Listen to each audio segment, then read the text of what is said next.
Smith. Maybe a couple of seconds and I will.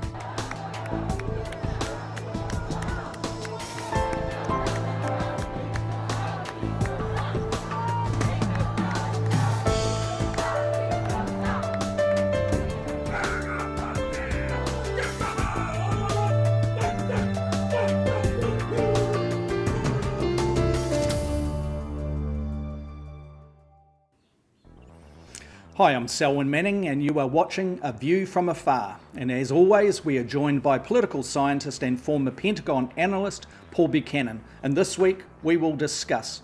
In the weeks leading up to the United States elections, there have been a number of countries around the world that have seen voters swing away from economically liberal right parties to attach their votes to parties of the centre left. These include countries as diverse as New Zealand and Bolivia. Today we will look at these two election outcomes and in particular discuss the trends, foreign policy and whether these two elections actually indicate a change in global mood. But first, here's an invitation to those of you who are joining us live. If you are joining us via YouTube, Facebook or Twitter, feel free to make comments, and if you do, we'll be able to include your interaction in this program. So let's cross to Paul now for a deep dive into these issues. Good afternoon, Paul.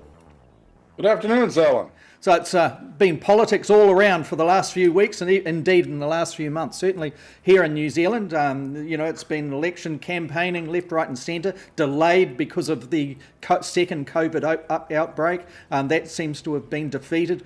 Elections back on. October 17 last Saturday was the last day of voting and we got Jacinda Ardern's Labour Party for the first time in MMP history able to get across the line and to rule, if it so chooses to, on its own without the support of a coalition partner. Over in Bolivia, and we will talk about Bolivia in specific terms halfway through this program and dedicate times, we've seen big outcomes there too, obviously in the wake of right-wing military coup in last year, if I understand it correctly, and we've got a more a more leftist election result in Bolivia, and we'll talk to Paul. Paul, won't we talk to you about exactly what is happening there and what people can expect from such a result. But first, let's get back to the New Zealand elections. For Paul, in the first instance, what did you make of the whole thing? Oh, well, I think that it was a vote for stability, for continuity, and a reward for competence. at a governmental level. The fact is that this milestone election clearly indicates that the public in New Zealand is happy with how Labor has run the ship of state. And I'll defer to you to discuss whether the mandate they've been given, the 64 seats in a 120 seat parliament, is a mandate on the prime minister alone or on the party in general. I tend to think it's a mandate for the party. I mean, our prime minister is charismatic. She knows what she's doing. But I think there was more to it than that. I mean, they've had their pitfalls. You know, there's been some things that haven't gone their way. But I think at the end of the day, the pandemic sealed it. Because what New Zealanders do see, and New Zealanders, for those who don't know the Kiwi spirit, are usually very humble, self-effacing. They look around the world and they find that New Zealand handled the pandemic as good or better than pretty much anyone else, big or small. Taiwan's the only other one that is, arguably performed better in being able to keep COVID from taking off within its shores. Hey, Selwyn, just for our viewers who are in two-party systems, who are not familiar with multi-party systems, can you run down the difference? I mean, I could, but you know, I've tried explaining to American friends why I like our system, and some of them can't get their heads around it. So basically, what was the deal on Saturday? Okay, well, like you've alluded to in past episodes, New Zealand operates under a mixed member proportional representation system. It's MMP, as we call it, and that is the same in large part. The similarities are most evident in Germany, for example, and certainly Japan.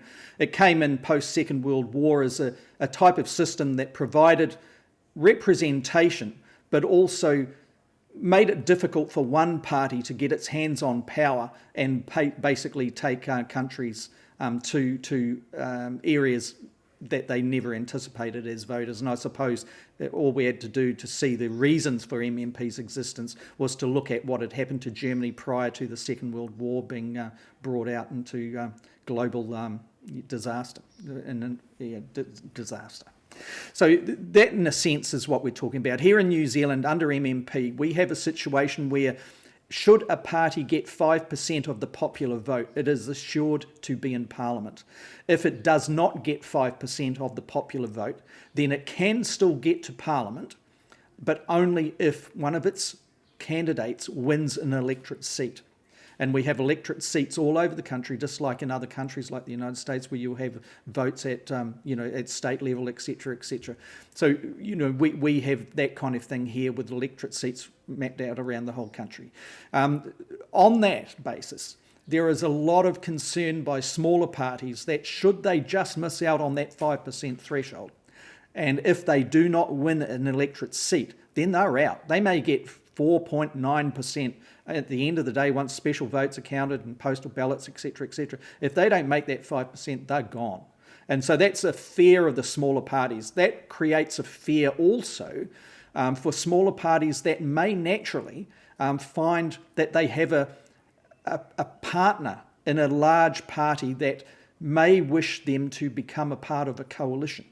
And in this sense, what we're seeing in New Zealand at the moment is the Labour Party on Saturday won more than it required to hold a majority in the House. Particularly after specials are counted, it is anticipated that the Labour Party, led by Jacinda Ardern, is going to have over the 50% mark. That's the anticipation. At the moment, it's 49.1. The Green Party, which it's at this stage is its natural partner party, if you like, it was struggling through part of this year to hold its nose above the 5%. If it didn't win an electorate seat, it could have easily have been gone.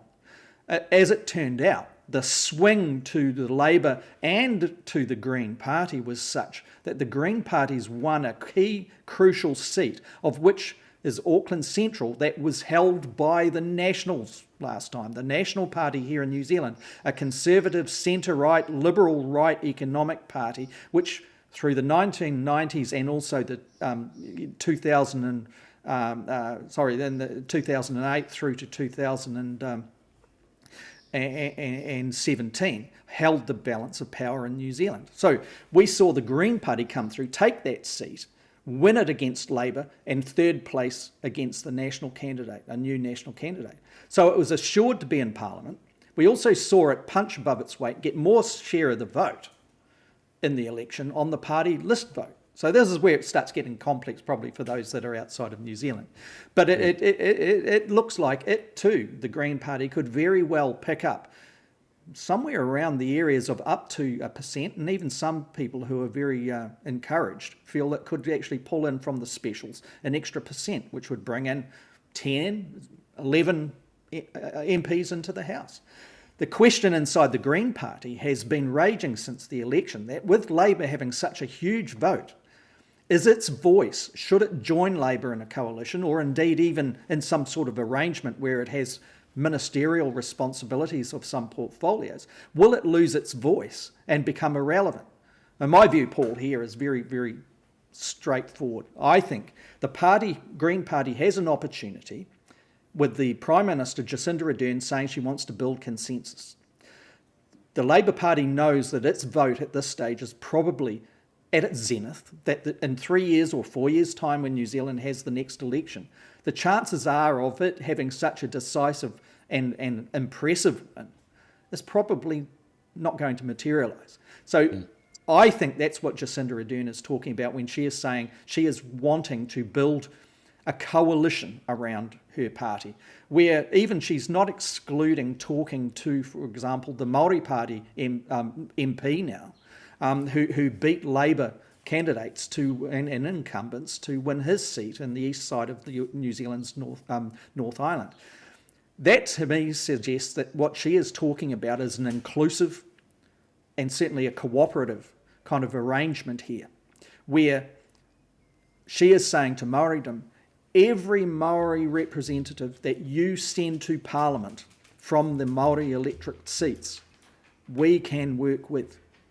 That's what I read from that. Secondly, with the Green Party and this consensus building, I think she's saying, look, we know as a Labour Party, we may need you very well in the next 3 or 4 years' time. We want you along for the ride now.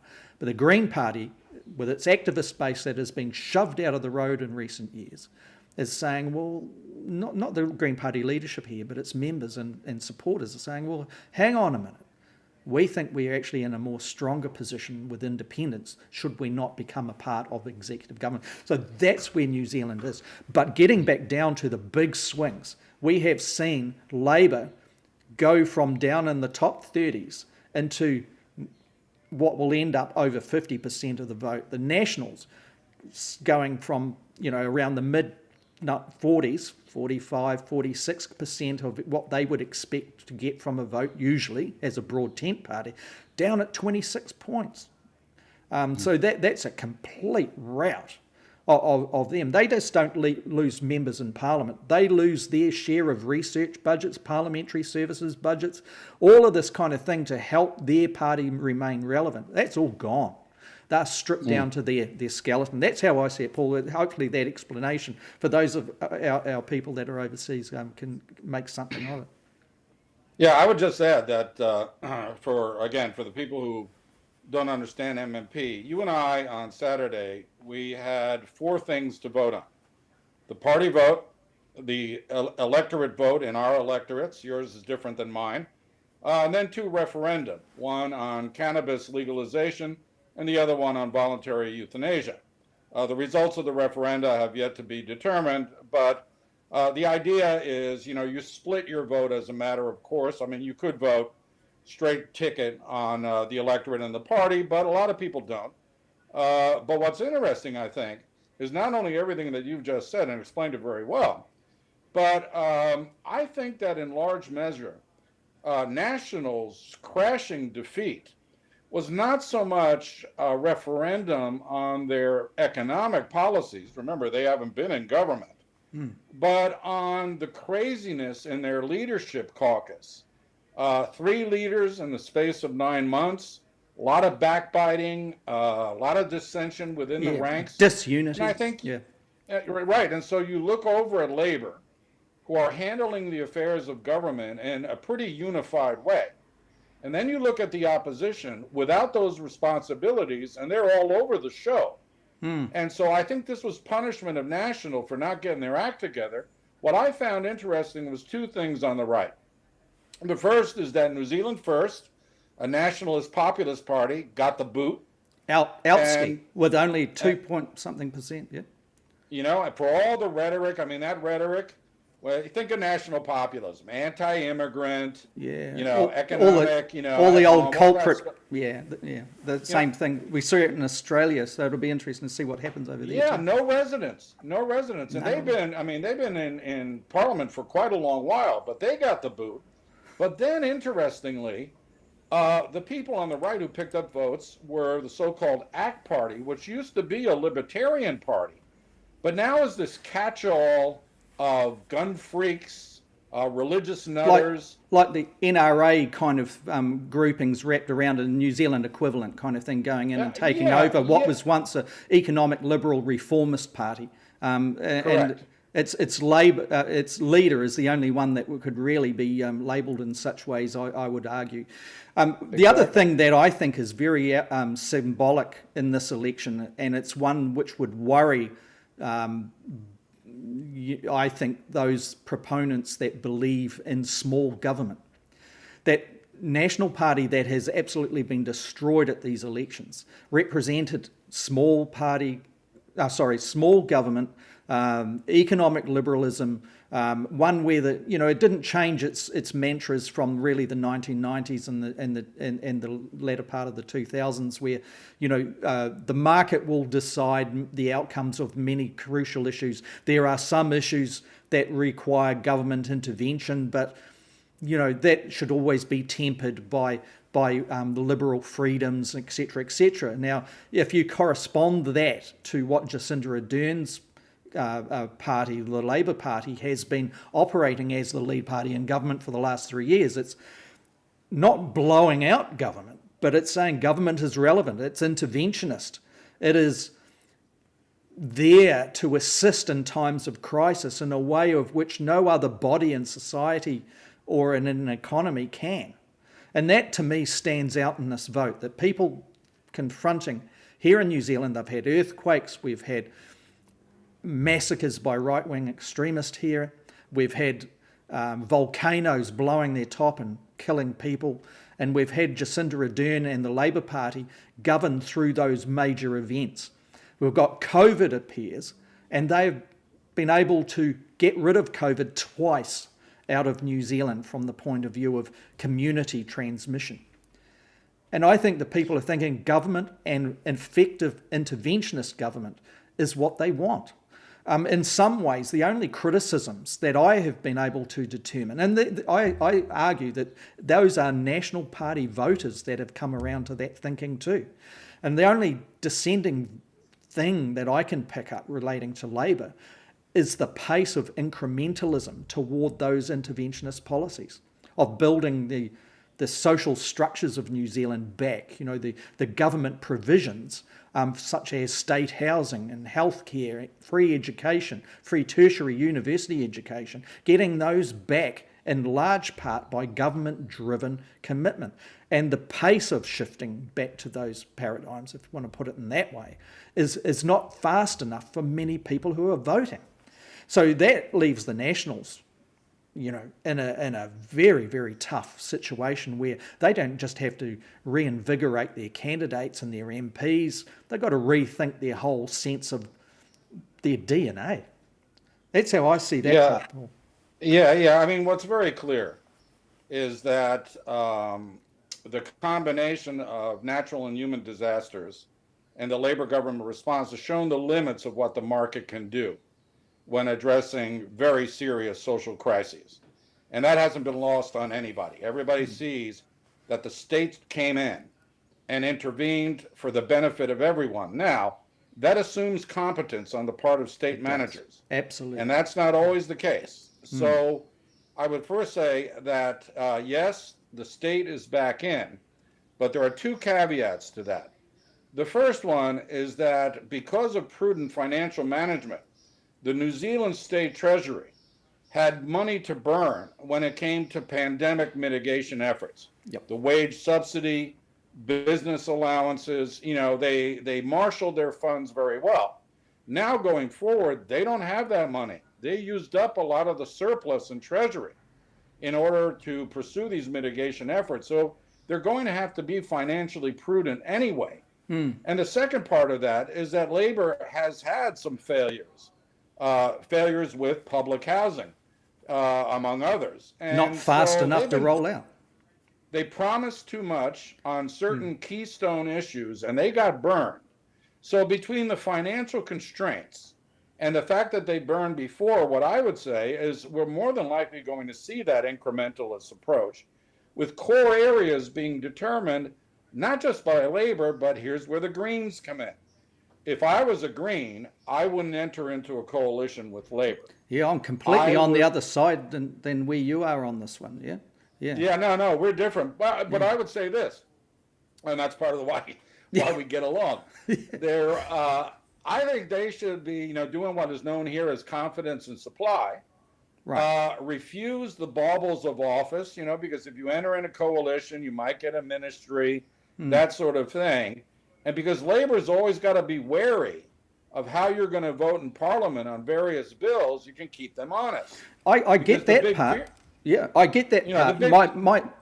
My counter to that was, if the Greens are going to have a forward-leaning movement, then they've already got political ministerial experience with 3 very impressive ministers, one in an associate minister position, and they have their young, dynamic MP that won that Auckland seat off the Nationals and ahead of Labor, Chloe Swarbrick. Now, at some point, if they're looking to the future, they need to blood Chloe into ministerial politics, not just sit on the crossbenches and be an activist-based party. If they want to slice the action in the future, then there's other things in play here. I'm sorry, jumping in on your thing there. But. Yeah, no, good point. Good point. Final point on this, because again, I defer to you because you read the tea leaves a lot better than me. We do have to be concerned, though, that, and that's been the perennial concern, that labor governing alone could be a problem. Yeah. Now, I happen to think this iteration of the Labor Party and this particular leadership cadre will not be a problem. They will be prudent. They will be cautious. They'll listen to the Greens. And that's why I say, well, the Greens may or may not want to be in, but I hear your logic. Yeah. But you can be assured that we are going to hear from the get-go, from the right, that labor governing is tyrannical. It's on the way to one-party rule, dictatorship this and dictatorship that. And if that's the case, I'd hate to say it, but these guys are going to lose in 3 years. Yeah, they can't go on that negative bent on this. What was sadly lacking in this debate around the election campaign leading up to the result last Saturday, in my view, was that while National was putting policy out, that policy was not necessarily the solutions for the problems and challenges we face at this time. And it needs to actually become relevant with a solution-based set of policies, of which they have a priority ladder that matches with the public's requirement for active government in these particular key areas. That, I think, is where National was sadly lacking. Labor was ahead of it. It was ahead of all of those issues. It is no surprise that Labor has actually been returned with the biggest in 50 years, isn't it? Since 1946. So it's over 50 years. And you're right about National in that there's that old saying that generals always fight the last war when planning for the future. Yeah. And that's what National was doing. National, interestingly, labor is accused of being dominated by the unions. National is dominated by economic interests, agricultural interests in particular, that are not reflective of the larger economic demographic of society. Many people may not know outside of New Zealand, we're a heavily urbanized country. And yes, we have export dependence on certain primary goods and commodities. But quite frankly, this is a nation of services, service sectors, a lot of which are also for export. So they're beholden to, if I was to use the old academic jargon, a fraction of capital that is increasingly archaic. Yeah. And they're not quite getting up with the play with the new entrepreneurial sectors who are not interested in agricultural subsidies, are not interested in, for example, diverting water to agricultural interests. And that these are urban elites. And so they got to get, they got to get up with the play. And there's also, just to cap off that particular part of the discussion, the other thing relating to Labor's approach to agriculture is to develop value-added export opportunities through having a more clean, green, environmentally sustainable effort on behalf of the agriculture sector. National was regressing back to what would have been acceptable arguments of the 1990s on those points. Now, very quickly, we should get back to the premise of where is New Zealand relating to the foreign policy? And I'll just skip through that really quickly. In my view, it actually has a depth of talent that can fill that. But ahead of all of that, and it's sticking my head out here because there hasn't been a lot of discussion relating to who would be our foreign minister on the global patch, with Winston Peters, the leader of New Zealand First, having vacated Parliament, been voted out. So I think David Parker is the person. He has experience not only as somebody that is able to gel our foreign interests relating to trade expression as former trade minister, but he has also got the credentials and the respect of the Ministry of Foreign Affairs, certainly of the New Zealand cabinet in waiting here now, and I think he's the front runner. With respect to defence, I wouldn't be surprised if we saw somebody a minister who has had uniform experience, from a minister point of view. I'm not talking a former grunt like our former Defence Minister Ron Mark. I'm talking more like Stuart Nash. I would not be surprised if we saw Stuart Nash dovetailing in there with David Parker, but in the role of Minister of Defence for New Zealand. And I think New Zealand's position relating to foreign policy, Paul, will be much more Pacific region orientated, and I think defence will reflect that as well. I think Jacinda Ardern in this election is the first time the public has put her in as the leader. The last time when she became Prime Minister was at the invitation of the centrist New Zealand First Party that had chose her to be the leader of the country. This time the people have chosen it. I think her mana, as we say here in New Zealand, is behind her, and that mandate to actually stamp out New Zealand's role, independent Pacific state role, is going to be something we'll see in foreign policy. We should get on to Bolivia, Paul. We should talk about all I'll say on that is I agree with you. I just think that the approach will be to leverage New Zealand's enhanced reputation worldwide as a result of the pandemic into gains of a multilateral and regional sort on both the defense front as well as foreign policy, no matter who wins the U.S. election and the global circumstances otherwise. So I tend to agree, regardless of who's appointed, that's the direction we're headed. Well said, Paul. To Bolivia, big elections. You want to take the floor on this one? Okay. So the historical recap is this. The long-term socialist president, indigenous president of Bolivia, Evo Morales, was forced out of office last year amid claims that his re-election, which he had constitutionally staged, was fraudulent, that there was ballot fraud and all those sort of things. And he was forced into exile by the military, who didn't fire a shot, although there was a lot of civil unrest. And he was replaced by a right-wing president who had been the president of the legislature, at the head of a coalition of various right-wing factions, who then, it turns out, were incredibly corrupt, went on basically a thievery spree, as well as a murderous spree against activists and leaders of Evo Morales' political movement, which is known as the Movement Towards Socialism. So the 9 months or so, in fact, the year since Morales has been removed, have been characterized by chaos, instability, and it turns out these right-wing coalition were no better, and in many cases much worse than Evo Morales. So, to their credit, they agreed to an election that was free and fair. That election was held this past weekend. And lo and behold, Morales' two-time economic minister, a guy known as Lucho, that's a nickname, Arce, was elected president. Yeah. And so the movement towards socialism is back in office. Now, I Now, will say two things. yes, yeah. Yeah, the two things are this. It turns out, in hindsight, that the claims of voter fraud and all of that were actually orchestrated by a disinformation campaign that came out of Washington, D.C. and Brasilia.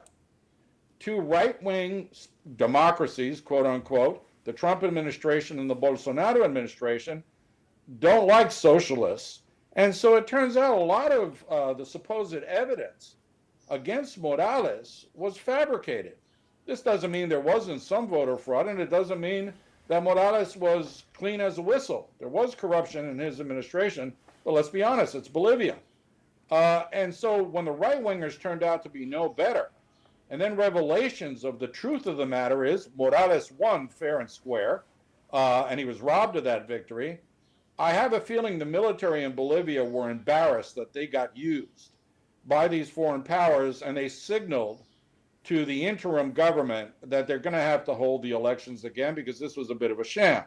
Now, from the left point of view, Morales is going to go back to Bolivia, and then what? He's the leader of that political movement, and the guy who's now president used to work for him.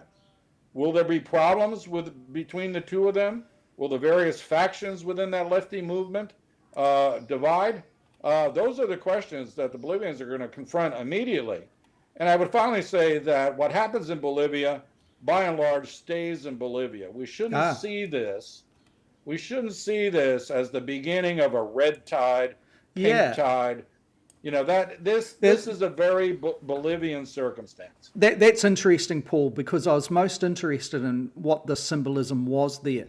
From the point of view of a writer for Council of Hemispheric Affairs, COHA, and I know that you've had past analyst type of roles there with COHA. Mm-hmm. Now, this William here from Caracas is writing that this election result is a point of inflection on the continent that advances the construction of a new South American socialist bloc. You're saying that he's overreading this. He's over-egging it, perhaps, or misreading the signals here. Because I was going to ask, with the instability in Venezuela, if a change in government in Bolivia was going to be is able to cement itself in, what does that mean for that part of the Americas and also from the point of view of this movement? But you're saying that this don't read in that this is the beginnings or the inflection point of an American socialist bloc. I disagree with him. Again, we both. He's a current analyst. I used to be an analyst at COHA, a very reputable organization. But I think that he's engaging in some wishful thinking.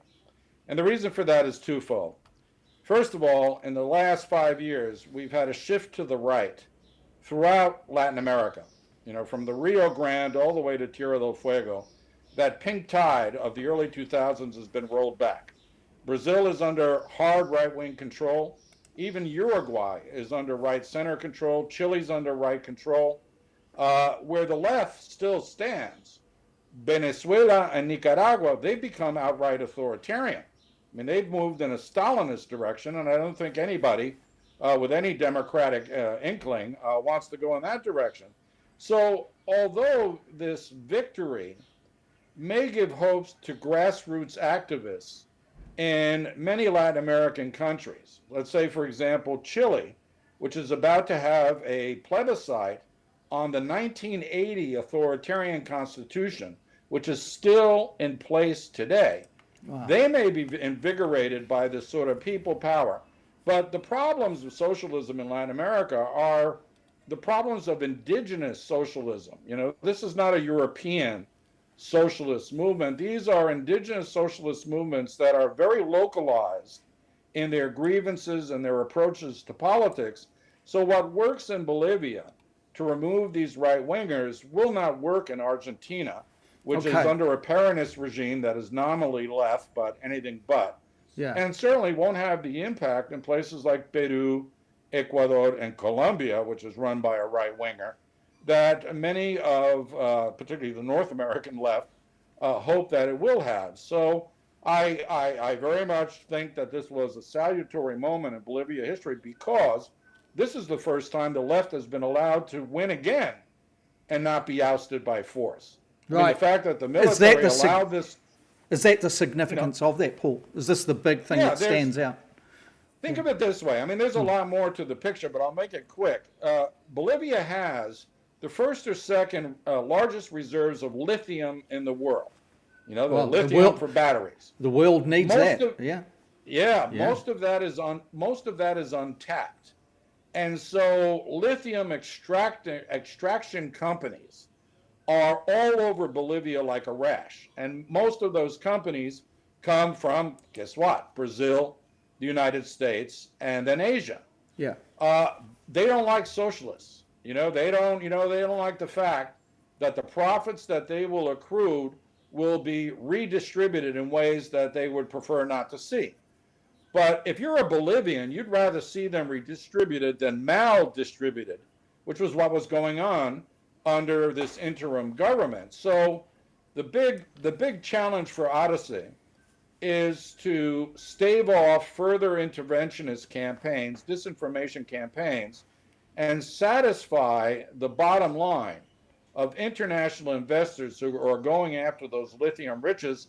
That's a tough nut to crack. So you're saying that in Bolivia, the new government, should it be able to cement itself in, should not go hard left, but should look for perhaps a New Zealand Labour Party kind of centre-left type of approach, or is that beyond the abilities of those that are elected from actually responding to the wants of the voter?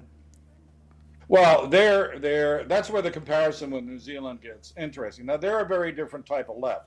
Bolivians are very staunch. Yeah. I mean, their workers' movement and whatnot are a fighting movement. A more Marxist type need- of approach to the left, as opposed to defined from. They remind me, soft believe it social. or not, of South Korean unionists. Okay. I mean, they come out in the streets, they're wearing helmets, carrying, big sticks, Yeah. and they're prepared for battle. I mean, they're prepared to fight the police. Now, the New Zealand union movement has none of that. I mean, there's none. So we're a much more mature democracy. I mean, we work through institutional channels. Those are still being established in Bolivia. So I think the interesting thing here is you've got a leftist president.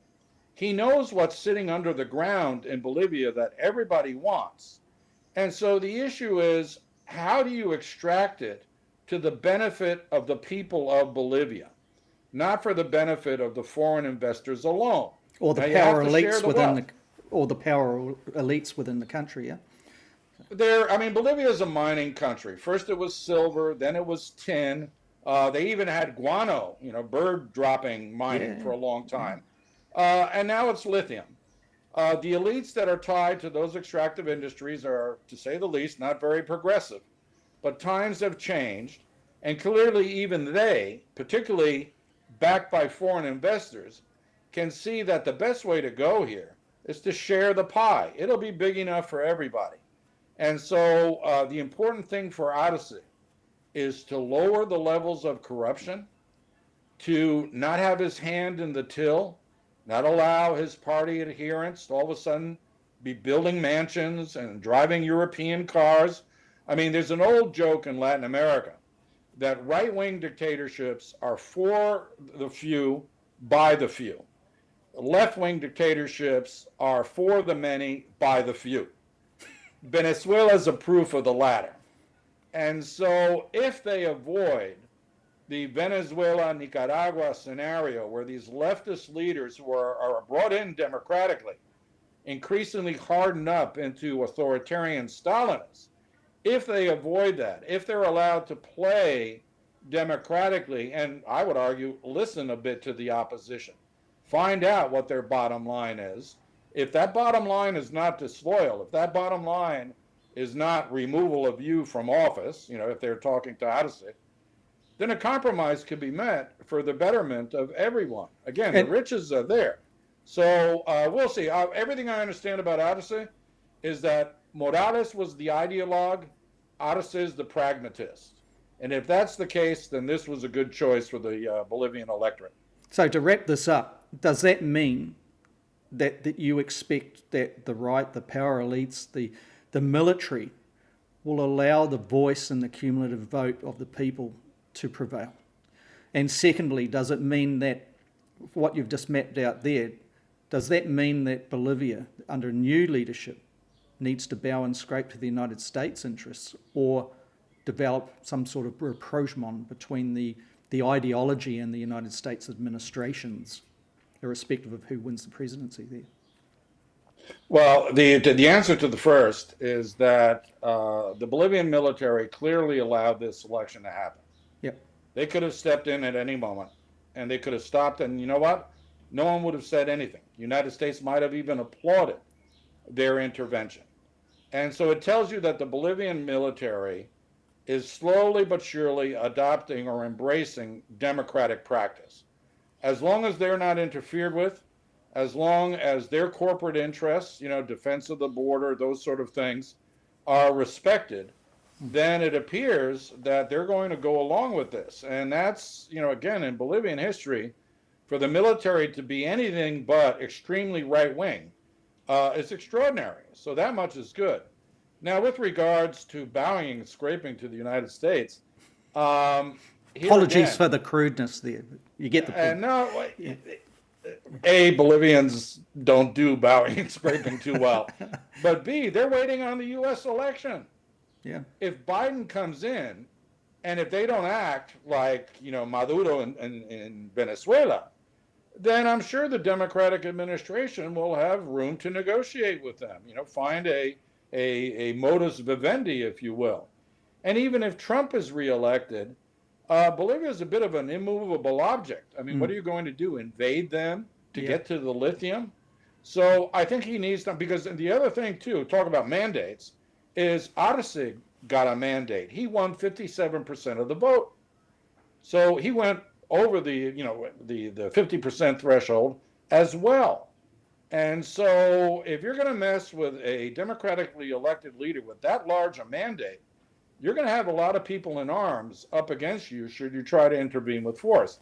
The fact that the Argentines, who have a border with Bolivia, are sympathetic to Arce, the fact that none of the neighbors really want to see Bolivia destabilized, indicates to me that the possibilities of Bolivia being able to pursue this second round of social democratic or democratic social experiment is, if not quite high, certainly has the potential to be both stable and secure until the next election. Now, that's a nice point of hope, Paul. Appreciate that. And thank you again for your contribution this week in this episode of A View from Afar. And we thank you for our people that have joined us so far with this, and also for those that watch it on demand. Looking forward to bringing you another episode this time, same time, this time next week. Until then, thank you and take care.